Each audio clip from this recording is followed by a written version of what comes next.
Audio on demand from Vision Christian Media. The story. I was out one night in the middle of the night in the park and I was just scared and desperate and I cried out and I was like, is this what I was made for? You know, I was screaming at the top of my lungs and I was just so desperate. In that moment, I just felt a deep sense in my heart of love all of a sudden. And just in a voice saying, no, I did not create you for that. And I'm going to show you a way out. G'day, I'm Jimmy Colefax. Welcome to The Story. Well, today we have part 2 of our conversation with Sarah Smith, who's joining us from her home in Perth and sharing how the Lord set her free from drug addiction and dysfunctional relationships. Last time we heard how Sarah grew up in a turbulent home and mistakenly blamed herself for her parents' divorce. Sadly, this led her to loathe herself and her life went on a downward spiral. Today, we'll hear how the Lord leads her out of the darkness and into the light. Once again, Sarah's chatting with Eric Scatterbo. The time that I was involved with the bikers, they told me that they owned me. I was their territory. I would never break free. I'll always belong to them. Yeah, that was always in the back of my mind, and I was always fearful of that with actually being sent away. And then I arrived in Perth and it started again because the addiction doesn't stop just because I've geographically moved. Right. The addiction, I take me wherever I go. Yeah. Wherever you go, that's where you are. Exactly. And I was still very heavily addicted. And within weeks, I was looking desperately for drugs. And it doesn't take long to find someone when you've got that kind of addiction. There's like an antenna on you and on them. It's a connection that you make with the person because you just know, oh, I bet you that person does blah, blah, blah. And I did. I found someone and then they took me to their drug dealer and I became in a relationship with that dealer again. This time he wasn't a bikie, but he was involved with them by selling for them and things like that. And so unfortunately, it sounds like this was a very unhealthy relationship. It was a very unhealthy relationship. He was violent. He was very broken himself. He was quite psychotic and very heavily addicted to ice as well. So, yeah, it was a progression of addiction. Like it started off with just speed and amphetamines, and then it grew to, like, over in Perth, there's quite a lot of ice, and it's a very strong form of amphetamine. And yeah, so he would be violent towards me, and it just, all of this reaffirmed who I, that I was a nothing. I was not lovable. I was, just scum. And yeah, so through there, I was out one night in the middle of the night in the park and I was just scared and desperate and I cried out and I was like, is this what I was made for? I was screaming at the top of my lungs and I was just so desperate. Did I just get dealt a bad hand? Because that was my way of thinking that, you're all just, it's all by luck that you either get a good or a bad life. There was no other concept of spirituality or anything like that at the time. And in that moment, it was in the middle of the night and I just felt a deep sense in my heart of love all of a sudden. And just in a voice saying, no, I did not create you for that. And I'm going to show you a way out. And from there, with the Employment Plus, I met somebody that was counseling me through the personal support program. And let's just back up a little bit before you get to that. So you didn't know anything about calling on God or anything. You were just calling out in desperation to what, anyone? The universe. The universe? Yeah. I was desperate. But of course, God heard you. And God heard me. I know it was God now because He did. He led me to this personal support program, which also then she showed me that there was a Salvation Army rehab. And I went there and, yeah, it wasn't great at first. It only lasted 3 hours. But then you only went lasted 3 hours? The first time I went to rehab, I lasted 3 hours. What did you do? Yeah. I called up the boyfriend dealer to come and get me. So you would rather go back to the guy who's beating you at that point than go through the rehab. I mean, that's how desperate and enslaved to drugs you were at that point. Is that right? I was very enslaved to drugs at that point. Yeah. And there was coming off the ice was very scary. Your body just goes into spasms. Your mind is working, but your body is not. It's very scary. I was seeing things that were very dark, and it was just too hard. It was too scary and too hard to do. So that's really interesting. I mean, I don't know anything about drug taking. I haven't had that in my past. So you would think, hey, life's bad. I should probably do something to make my life better. But you're saying it's not that easy because you're under this grip of this strong drug. Absolutely. And also with, knowing now as a Christian looking back, there was a fight for my life, a fight for my soul. Yeah. The devil wants you enslaved. The devil wants me enslaved, and he did not want to let go. And I was starting to find freedom. God had spoken a word into my heart that he was going to show me a way out, and the devil was going to stop as much as he could to stop that from happening. Yeah. And so that dealer was almost on his way when I called him. He was like, yeah, I was on my way to get you, like as if he already knew I was going to leave.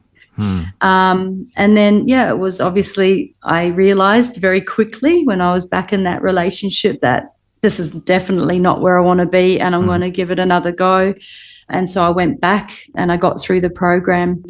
There was a time during this time that once I finished the Salvation Army drug program, I thought I need to get out of Perth, and I went to Sydney, and I was desperate still because I hadn't quite found freedom. Even though I had been through the drug rehab and everything like that, I hadn't been completely set free. I still had the desire to use drugs. I still had the desire to self-medicate. I hadn't really faced what I needed to face at that time. Well, at its root, correct me if I'm wrong, but at its root, you were trying to deaden the pain? Yes. And the pain kept trying to come back up. And so I was trying to push it back down. And your way of deadening the pain, of course, was the drugs. So if you don't take the drugs, then you're going to just feel the pain. That's right. And I thought, again, if I ran away and started afresh, I went to Sydney, and I thought that, maybe life would change in my limited understanding and processes of, how the human being works, how the mind works. Well, I mean, it makes sense. Hey, maybe I just need a fresh start. But that might be the answer to some problems, but not if you have a deep, strong addiction. Just a new geographic location isn't going to fix an addiction. No, because you take you wherever you go. Right. Yep. Yeah. And so I went to Sydney, and I found a car because I went and used again. I went back to drugs even after, finishing the rehab. I found I was very hungry after coming down off some drugs, and I found a card at Darling Harbour, and it said free barbecue, go to this train station, and there will be a bus at that train station waiting for you, and get on the bus. I know it sounds odd, but this did happen. Yeah. So out of the blue, you're hungry and you hear there's a place for food. Yes, correct.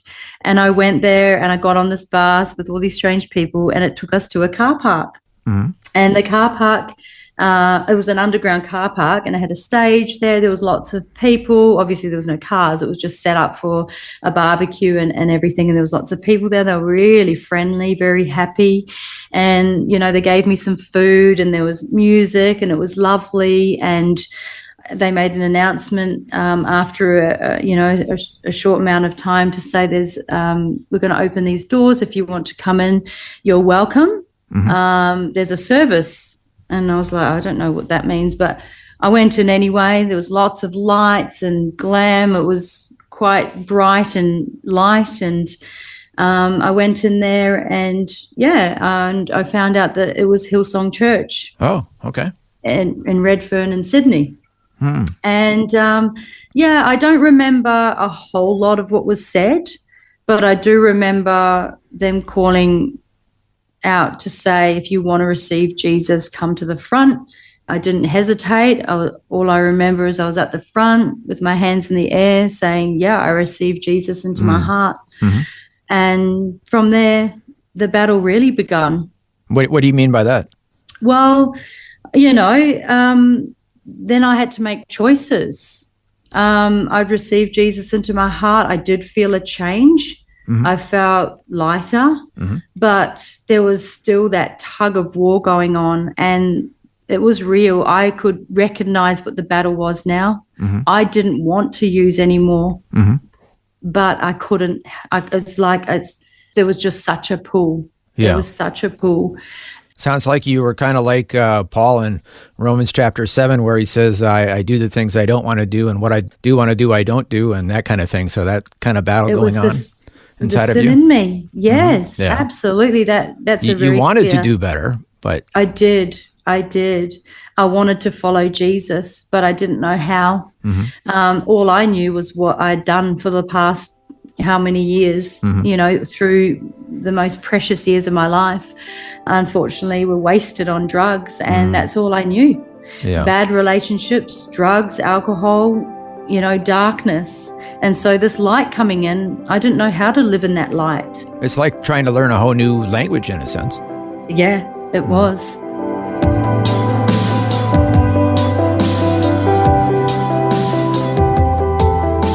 You're listening to The Story. Our guest today is once again Sarah Smith, who's sharing with us her journey to freedom from drug addiction. We'll hear more of Sarah's story and how the Lord has blessed her life when we return. The Story. If this program has highlighted something you'd like prayer for, we'd love to pray for you. Call 1-800-PRAY-FOR-ME. That's 1-800-772-936. It's a free call. Or text 0401 132 888. Hi, I'm Jimmy Colefax, and this is The Story. Today, our guest once again is Sarah Smith, who's joining us from her home in Perth and sharing how the Lord set her free from drug addiction and dysfunctional relationships. Now, here's more of Sarah chatting with Eric Scatterbo. And then, somebody I knew found me through email, and, I came back to Perth. They encouraged me to come back to Perth. I probably shouldn't have, but I did. And, went back to another rehab, went to, a place called Esther House for 5 months. I did Bible college for 3.5 years at Victory Life Centre. Mm-hmm. I was trying, but the desire was still to use. The desire was, I've still got all this pain and hurt, and I just want to feel better. So there was just this tug of war. Do you think maybe that desire to go back to the drugs was in part because you still had all that pain from your childhood, and that was the way of dealing with that pain? That was what was making it so hard to stay away from that strong desire for drugs? Absolutely. Every time that I would get clean, they call it clean and sober, all the memories would start flooding up. I'm sorry, I'm going to cry. Yeah, it was tough because then you're faced with everything again, and all the pain and the hurt and not being lovable and not having my family in my life, and the rejection was a massive part of it. So, I just wanted to continue to suppress all of that because I didn't know how to deal with the pain. I just didn't know how. Yeah, so often we think of, people taking drugs and, that's a problem. They need to fix that problem. But I guess you're helping me realize it's more than just the drugs. There's a whole lot more going on why the person is taking the drugs. Yeah, the drugs are just a symptom. That's just surface level. We shouldn't judge people. You just only God knows their story and what they've been through and what led them to that.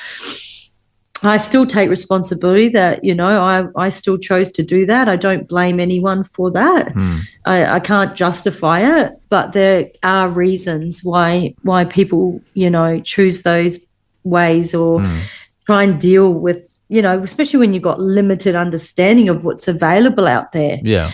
Nowadays, I know that there's so many there's so much help out there. There's, drop-in centers, there's rehabs, there's so many support groups. There's a lot. I didn't know any of that growing up. Yeah. I'm just so thankful that there's so many now that are available for people. And what was it for you? What finally helped you turn the corner and beat the addiction? Well, I had a very special person come into my life. Her name is Pastor Cynthia Richardson. And she just seen the good in me. She accepted me and she loved me. And even when after Bible college I went back to drugs, she didn't let me go. She met with me even when I was high. She told me that she was holding on to God and holding on to me. And she wasn't going to let go. And she was a woman of her word. She didn't. She fought for my life, and with Jesus's help, we got there. And she let me stay at her house, which was a real risk for her, with the people I was mixing with. Yeah. And she let me stay there so what happened was she got me to call Teen Challenge. Now, Teen Challenge Grace Academy, it's not just teen, it's also adult. It's a Christian drug rehabilitation program? It sure is, yes. It's actually worldwide. Oh, yeah. It's started in the U.S. It's international. Yes. And so she made me become aware of that. And the first time I booked to go on the bus, because it's down in Esperance, which is 9 hours away from where I was, I didn't get on the bus. I missed the bus. So she said, move in with me for the next 2 weeks. The next appointment, I'm going to make sure you get on that bus. Now, did you miss it, or was that on purpose? Oh, I was just hopeless. Even if I wanted to, the tug of war was so real. Anything would stop me. I believe it was the devil who was stopping me from achieving or being successful in anything. I just couldn't get it together. So maybe the fear as well of what the unknown, of what I was to have to face. I don't know exactly. It says here in your notes that you started to face the pain and the trauma of your past. Well, that's a scary thought. It sure is. And that's where the work really begun, was in Teen Challenge. I finally got on the bus and arrived there, and the work begun. It's a very intense discipleship program, and part of that discipleship program is to face your demons, face the pain of the past, allow the Holy Spirit to highlight things. And there was a lot of intense work done there, and I'm so thankful that I found freedom in that place. It was definitely God's refuge for me in that season. And did it help you realize the truth that you are a precious child of God and priceless? Absolutely. I learned the truth the reality that I am a child of the Most High God, and not that it's just for other people, but it's actually for me. Even what I was in the end was a junkie, and he met me in the most darkest place, and it helped me to realize when I looked back that was him speaking to me in the park that time, and he showed me the way out. It was a battle. He didn't just put it on a platter. I had to fight as well with him for that freedom, and we got there, and I do know my identity in him now. I know that I'm loved. I know that I'm accepted. I know that people are fallible. They have their own issues. My mum and dad came from brokenness themselves. They were unable to give me what I needed.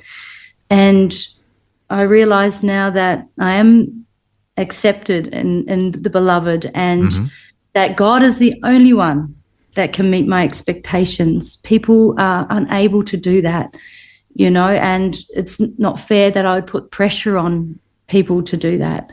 So, I think a lot of my disappointment came from expectations of others, and those expectations they were unable to meet. But I know my God, can meet my expectations. Amen. So all those deepest longings that you had, those good God-given longings, you were trying to meet those through counterfeits. But now, in this point in your story, you began to meet them with what God intended to meet them, with a relationship with Him. So it sounds like that was a turning point and your heart filling up with joy. Absolutely. I faced the pain and trauma of my past and I stopped running. And through that, I found true salvation in Jesus. And now, after Teen Challenge, God blessed me with an amazing godly husband, Todd Smith, and two beautiful daughters, Liberty and Abigail, and they are a delight in my life. And you're involved in your church and serving there as well. I sure am. I'm on the worship team as backup singing there, and I love it. It brings me so much joy to worship the Lord. And I also do the cleaning in the church once a month, and I'm involved in amazing relationships. I disciple a beautiful young girl, and I'm also being discipled as well. Can you share who you're discipling? Her name's Lily Walters. Mm-hmm. And she is an amazing young person. I'm learning so much of her as I'm discipling her. I'm learning a lot as well. She's just amazing. I just wanted to say that Lily Walters is the sister of a past guest of ours, Lexi Walters, who is on with Ruth Brown, the daughter of the pastor of your church.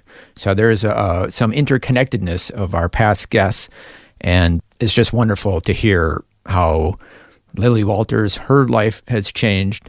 Her sister, Lexi, who had been in jail for attempting to stab somebody, her life has turned around. She's also at your church, and you're helping disciple Sister Lily. So it's just fantastic that all these lives have turned around, and you're part of that. Yes, it's just wonderful. It's wonderful. And you're reconciled with your parents? Yeah, I did. My mum lives 5 minutes from me now. Oh, okay. My mum and my stepdad, and they're involved in our lives and our daughters' lives, and which is wonderful because obviously I didn't have that opportunity to have grandparents in my life, but my daughters have the opportunity to have her grandparents in their lives, and I'm really thankful for that. And we're still growing in our relationship. There's still a lot of healing going on, but it's better than ever, than ever. And also my dad and my brother, I mean, we're not close because my dad is in New Zealand and my brother is in Melbourne, but we are, we're talking with each other, and we check in with each other and wish each other happy birthday and Christmas and things like that, which is wonderful. And I love them, I forgive them, which was a massive part of my healing process, was forgiving myself.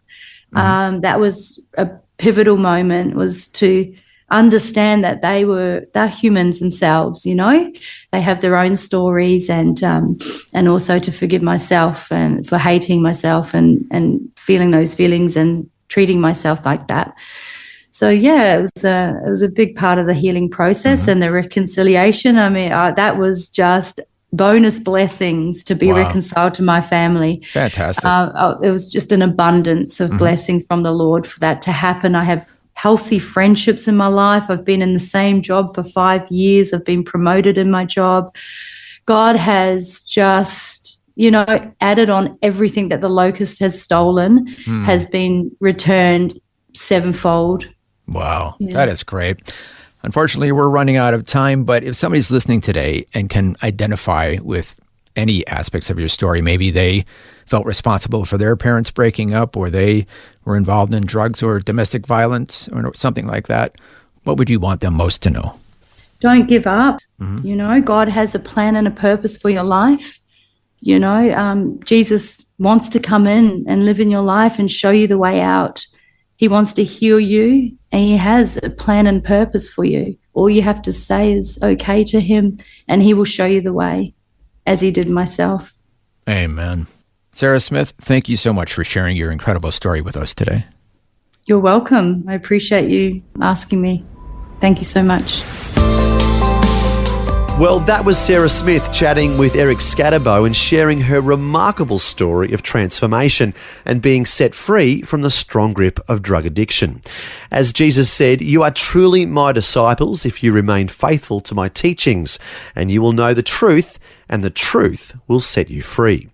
And it was great to hear how God set Sarah free and made her a new creation with a new life full of joy to overflowing. And well, once again, if you can relate to any aspects of Sarah's life and would like to be set free also, why not call out to the Lord today, just like Sarah did?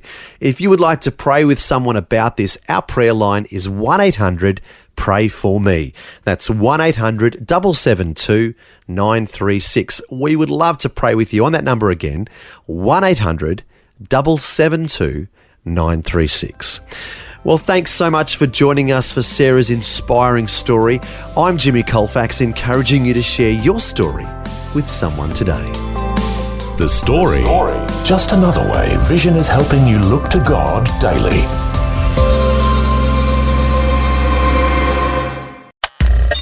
Thanks for taking time to listen to this audio on demand from Vision Christian Media. To find out more about us, go to vision.org.au.